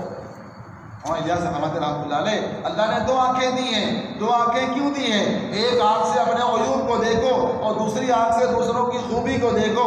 ہماری دونوں آنکھیں لوگوں کی عیوب پر جا رہی ہیں. یوسف صاحب فرماتے ہیں رحمۃ اللہ علیہ، ہم کہتے ہیں خوب دیکھو، لیکن لیکن اپنے علوم کو دیکھو اور ساتھیوں کو خوبی کو دیکھو. فرماتے ہیں ہمارے صاحب اللہ نے ہمارا کام خوبیوں کا لین دین ہے. ہم خوبیاں بیان کرتے ہیں, برائیاں نہیں بیان کرتے. ایک آدمی کے اندر 100 برائیاں ہیں, 100 خرابیاں ہیں. جی بات ایک آدمی کے اندر 100 برائیاں ہیں, 100 خرابیاں ہیں. بلکہ فرمایا ایک آدمی کے اندر 100 خوبیاں ہیں اور 100 اچھائیاں ہیں. جس قدر اس کا اکرام تو اوپر واجب ہے, اسی طرح ایک آدمی کے اندر 100 خرابیاں ہیں, 100 برائیاں ہیں. اگر ایک اچھائی ہے تو ایک اچھائی کا اکرام اسی طرح واجب ہے جیسے 100 خوبیوں کے مالک کا اکرام ہے. بتایا کون سی طرح برائیاں ہیں. ایک ساتھی شکایت لے کر آئے نظام الدین. ابھی سب دیر تو نہیں ہو رہی, بتا دینا بہت دور سے آئے تو کرایہ بڑھا کچھ لوگ بعد میں بھی آئے تو بعد میں بات چند باتیں اور ہیں. اس میں بات یہ ہے کہ ایک ساتھی شکایت لے کر آئے مولانا شاہ رحمۃ اللہ علیہ کے پاس. ظہر کی نماز کے بعد حضرت کے بعد شکایت شروع کی. فلاں ساتھی ایسا ہے, فلاں ساتھی ایسا. حضرت ڈھونڈ یہ سنت یہی ہے, شریعت یہی ہے. بات پوری سنی ہے, بات کو بھی سنی میں کچھ بات سنی, ساری بات آپ صلی اللہ علیہ وسلم ساری بات سنتے. اس کے بعد تم فارغ ہو چکے, تمہاری بات ہو چکی تو ہماری بات سنو. دوران میں کاٹنا یہ سیرت کی خلاف, شریعت کی خلاف. تو ایک ساتھی آئے, انہوں نے شروع کیا ساتھی ایسا ہے, ساتھی ایسا ہے, ساتھی ایسا ہے. یہاں تک کہ عصر کی نماز کا وقت, یہاں تک عصر کی نماز کا وقت. اب حضرت کے ذمہ عصر کی نماز پڑھانا ہے. جب اٹھنے لگے ساتھی نے کہا کہ آپ کو تعجب نہیں ہو رہا, اتنی خرابیاں اتنی برائیاں اس کے اندر ہیں, پھر بھی آپ نے اس کے بارے میں نہیں کہا. حضرت نے فرمایا مجھے اس بات کا تعجب تو نہیں ہو رہا ہے, اس کے اندر بہت ساری خرابیاں ہیں. تعجب اس بات پر ہو رہا ہے اتنی خرابیوں کے باوجود اللہ اس سے کام لے رہے ہیں. ایک جملہ یہ کہا, دوسرے جملہ یہ کہا کہ کیا کریں ہم ہی ایسے ہیں, کیا کریں ہم ہی ایسے ہیں. اگر ہم ایسے نہ ہوتے تو ہمارا ساتھی بھی ایسا, ہم ہی برے ہیں, ہمارے ساتھی بہت اچھے ہیں, بہت پارسا ہیں. ساری دنیا کا الزام, ساری دنیا کی بدنامی, جو اس کام میں لوگوں کی نگاہ میں بدنام ہوتے ہیں وہی لوگ اللہ کے ہاں نیک نام ہوتے ہیں. اس وقت ساری دنیا کی نگاہ جس شخص پر ہے, ساری دنیا کی نگاہ جس شخص پر ہے, ساری بدنامی ساری خرابی اسی شخص پر ہے. خواب دیکھنے والوں نے سینکڑوں نے خواب دیکھا, جو شخص لوگوں کی نگاہ میں بدنام ہے وہ شخص اللہ کے نگاہ میں سب سے زیادہ نیک نام ہے. اور سب سے خواب دیکھنے والے نے خواب دیکھا, بشارت دینے والے اللہ کے نبی صلی اللہ علیہ وسلم بشارت دے رہے ہیں کہ یہ شخص اس سرزمین پر اللہ کا سب سے محبوب قریب ہے. کام نہ کرنا ایک بدنامی ہے, کام کرنا ہزاروں بدنامی ہے. جو کام کریں گے وہ بدنام ہوں گے, جو کام نہیں کریں گے بدنام نہیں ہوں گے. یہ کام نیک نامی کا نہیں ہے. نیک نامی چاہنے والے چودھری مکہ میں رہ گئے, اسلام سے دور ہو گئے, اور بدنامی چاہنے والے اس کام میں بدنامی ہے, بدنامی ہے. بات میں کام میں ناگواری ہے. اس کام میں بدنامیاں, اس کام میں ناگواریاں, اس کام کے سنگ میل ہے, سائن بورڈ ہے, سائن بورڈ ہے. اس کام میں بدنامیاں, اس کام میں ناگواریاں, اس کام میں حالات, اس کام کے سنگ میل ہیں. یہ کام ناگواریوں سے گزارا جائے گا, بدنام ہو جاؤ. کام کے لیے کیا ہو جاؤ, بدنام ہو جاؤ. اپنے بھائیوں کی عزت کو, اپنے بھائیوں کے لیے ذلیل ہو جاؤ. اپنے بھائیوں کے اذلۃ علی المؤمنین عزۃ علی الکافرین کا, جو ایمان والوں کے لیے ذلیل ہوتے ہیں اللہ غیروں کے سامنے عزت کا تاج پہنا.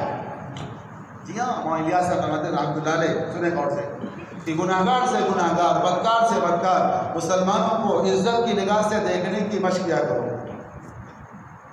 گناہگار سے گناہگار, بدکار سے بدکار مسلمانوں کو عزت کی نگاہ سے دیکھنے کی مشق کرو. عزت کی نگاہ اور ہے, ذلت کی نگاہ اور ہے. عزت کی نگاہ اور ہے. ماں باپ کو عزت کی نگاہ سے دیکھو جنت میں پہنچ جاؤ, ماں باپ کو ذلت کی نگاہ سے دیکھو جہنم میں پہنچ جاؤ. حدیث میں آتا ہے نگاہ حق ہے, حدیث میں آتا ہے نگاہ حق ہے. نگاہ کے اثرات ہوتے ہیں, عزت کی نگاہ اور ہے، عزت کی نگاہ اور ہے. نگاہوں کے اثرات پڑتے ہیں. عزت کی نگاہ سے دیکھو، گنہگار سے گنہگار، بدکار سے بدکار مسلمان کے سلام کا جواب دینا واجب ہے، واجب چھوٹ رہا ہے. اسے فرماتے ہیں الیاس رحمۃ اللہ علیہ، ساری دنیا کا بگڑا، ساری دنیا کا خرابی اور شرابی اور کبابی ہمارے یہاں کے بن سکتا ہے، ہمارے یہاں کا بگڑا دنیا میں کہیں نہیں بن سکتا. بننے کی جگہ ہے. اگر دہی کھٹی لگتی ہے تو مدینہ خالی کیجیے. حالانکہ دہی کی تاثیر ہے، کھٹا ہونا دہی کی تاثیر ہے. مدینے کی دہی پر زبان آ گئی کہ یہاں کی دہی کھٹی ہے، تو خواب میں بتلایا گیا کہ یہاں کی دہی کھٹی ہے تو مدینہ چھوڑ کے آگے چلے جائیں ورنہ ولایت چھین لی جائے گی.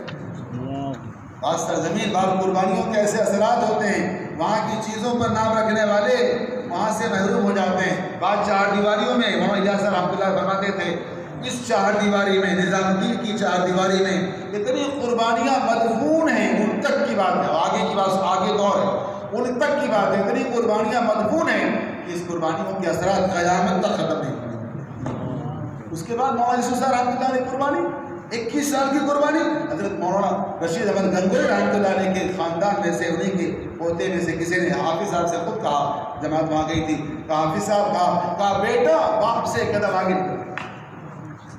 قربانیاں 21 سال کی قربانی. مولانا یوسف صاحب رحمۃ اللہ علیہ کے انتقال ہوا، جنازہ لایا گیا، پڑوس سے لایا گیا، والدہ پہنچی، والدہ نے جا کر بوسہ لیا، بیٹا یوسف جا کر سو جا، بہت تھکا. 18 گھنٹہ 20 گھنٹہ بیان کرنے والے فرماتے تھے بلیوں کی طرح نظام الدین میں سوتے ہیں، بلیوں کی طرح سوتے ہیں، وہاں پر جو لوگ کام لے کر آ جائیں. یہ قربانیاں، اس چار دیواری میں قربانیاں، اس کے بعد کی قربانیاں، حضرت رحمۃ اللہ علیہ کی قربانیاں، موجودہ حضرت کی قربانیاں اتنی مدفون ہیں کہ اس کے اثرات قیامت تک. مرکز تو بنا لیں گے، مقام الیاسی کہاں سے لائیں گے؟ بیت اللہ تو بنا لیں گے، مقام ابراہیم کہاں سے لائیں گے؟ جی ہاں، قربانیاں، اس قربانیوں کے اثرات ہیں. اس قربانیوں کے چار اثرات، اس قربانیوں کے چار دیواری میں اگر وہاں کی کسی کیا سناؤں، ایک بڑے مقیم میں سے نظام الدین نے قیام کی نیت سے آئے کہ آج سے ہی قیام کرنا.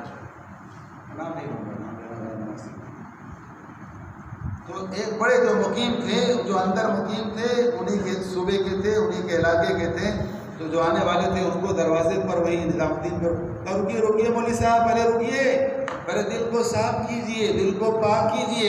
ان بزرگوں کے بارے میں ذرہ برابر بھی اگر ان کا ہلکا پن آ گیا تو پھر آپ یہاں کے رہنے کے لائق نہیں ہوں گے. سنیے، بزرگوں کے بارے میں ذرا سا بھی ہلکا پن، ایک ادنا سے ادنا مسلمان کا ہلکا پن آدمی کو گمراہی بنا دیتا ہے. حضرت اسامہ بن زید اللہ تعالیٰ عنہ کی آپ پر تحقیر کیا یمن کے چودھریوں نے، یمن کے چودھریوں نے، کہ ان کے لیے رکے، عرفات کے میدان میں ان کے لیے رکے. تو حضرت ابوبکر صدیق اللہ تعالیٰ عنہ کا قول ہے کہ اہل یمن جو مرتد ہوئے، ان کے مرتد ہونے کی واحد وجہ حضرت اسامہ بن زید کی تحقیر تھی. ایک ادنا سے ادنا مسلمان کی حقارت آدمی کو گمراہی بنا دیتی ہے. جس خاندان نے، جس قربانیاں دیا ہے، جس خاندان نے آج تک یہاں تک کام پہنچایا ہے، ہم تو صوبے مہاراج والے اس بات کا شکریہ ادا کریں. ہمارے پاس تو کوئی مدارس بھی نہیں تھا، ہمارے پاس تو کوئی خانقاہ بھی نہیں تھی، ہمارے پاس تو کوئی اور کوئی لائن کی محنت ہے. ہمارے یہاں جو کام آیا ہے وہیں سے آیا ہے. کہاں سے آیا پھر صاحب؟ کہاں سے کام آیا؟ ورنہ 1900 کولہاپور اجتماع آگے کی بات آج صاحب موجود ہیں. کولہاپور اجتماع سے پہلے جب مولانا یونس رحمۃ اللہ علیہ، حضرت مولانا یونس رحمۃ اللہ علیہ اپنے عملے کے ساتھ نظام الدین گئے اجتماع لینے کے لیے، تو حضرت جی کا یہی جملہ تھا، ابھی آپ کے صوبے میں اجتماع کرنے کی استعداد نہیں، آپ اجتماع نہیں کر سکتے. کولہاپور اجتماع سے پہلے تو قاضی عبدالوہاب صاحب گجرات کے رہنے والوں کا، حضرت آپ اجتماع کی تاریخ دے دیں، ہم محنت کریں گے، ہم اجتماع کریں. تو کولہاپور کا اجتماع جب ہوا تو حضرت کے دل سے دعا نکل گئی. فقل حافظ صاحب کے مہاراشٹر میں کام جو آیا ہے کولہاپور اجتماع سے. اب اتنی استعداد ہو گئی کہ یہ صوبہ مقامی کام سے پہچانا جاتا تھا. چھوٹی چھوٹی جماعتوں سے اس صوبے کی پہچان تھی. کسی پہچان تھی؟ چھوٹی جماعتوں سے پہچان تھی. اللہ نے چھوٹی جماعتوں کے ذریعے سے، مقامی محنت کے ذریعے سے اس صوبے میں ایسا اجتماع کرا دیا کہ آج تک دنیا میں ایسا اجتماع نہیں ہوا تھا. ایک بڑے عالم صاحب بیان کر رہے تھے بلند شہر کے ضمنی مشورے میں کا اجتماع نہیں ہوا تھا، ضمنی مشورے میں جانا ہوا. حافظ صاحب کو سنو اور مولانا کیا بیان کر رہے ہیں؟ مولانا بیان کر رہے تھے حضرت آدم علیہ السلام سے لے کر آج تک اس سرزمین پر ایسا اجتماع اورنگ آباد جیسا نہیں ہوا. تو اس صوبے کی پہچان کس سے ہو گئی؟ بڑے اجتماع. ابھی حضرت کا ایک ساتھی ملا کہنے لگا امراوتی کے اجتماع میں حضرت کو چھوڑنے گیا ناگپور. تو میں نے کہا حضرت دوبارہ کب آئیں گے اورنگ آباد؟ کہنے لگے ایک بار اور آنا ہے. تو انشاءاللہ آئیں گے. تو کہاں اجتماع لینے کی استعداد نہیں، اور کہاں حضرت نے کہا اتنے سارے خطوط. جب اجتماع ختم ہوا فوراً نظام الدین حاضری ہوئی. ہم لوگ گئے، میں حافظ صاحب کمرے میں حضرت سے ملنے گئے. کتنے خطوط آئے ہیں، سارے خطوط عرب کے ہیں، اور سارے عرب کا مطالبہ ہے کہ حضرت ہمارا ہر سال کا جو اجتماع فلاں ملک میں ہوتا تھا وہ ہر سال کا اجتماع ہمارا مہاراشٹر میں طے کر دیجیے. بس اتنا سننا تھا. حافظ صاحب اپنے ساتھیوں کو لیے حضرت مشورے میں آ گئے. حضرت ہم ہر سال، میں سنانا چاہ رہا ہوں آگے کی بات، ہر سال عمومی اجتماع کرنے کو تیار ہیں. حضرت نے کہا بالکل آپ ہر سال اجتماع کر سکتے ہیں، آپ کے اندر استعداد ہے، لیکن مشورے کی چیز ہے. استعداد کہاں پیدا ہوئی؟ کہاں استعداد نہیں اجتماع کرنے کی. اور ایسا اجتماع ہوا کہ تاریخی اجتماع ہوا کولہاپور کا کہ 4 مہینے کی جماعت اتنی دنیا میں کہیں سے نہیں نکلی تھی. 300 کچھ جماعتیں 4 مہینے کی، ہر جماعتوں میں 30 35 ساتھی. امیر کم. اب اللہ کا شکر ہے اللہ نے امیر کا بھی خزانہ دے دیا ہے، جماعت لے کر چلنے والے پیدا ہو گئے. اور یہی کوشش ہے ہمارے حافظ صاحب کو اللہ جزائے خیر دعا مانگنا چاہیے، اللہ ان کا سایہ قائم فرمائے. جی ہاں،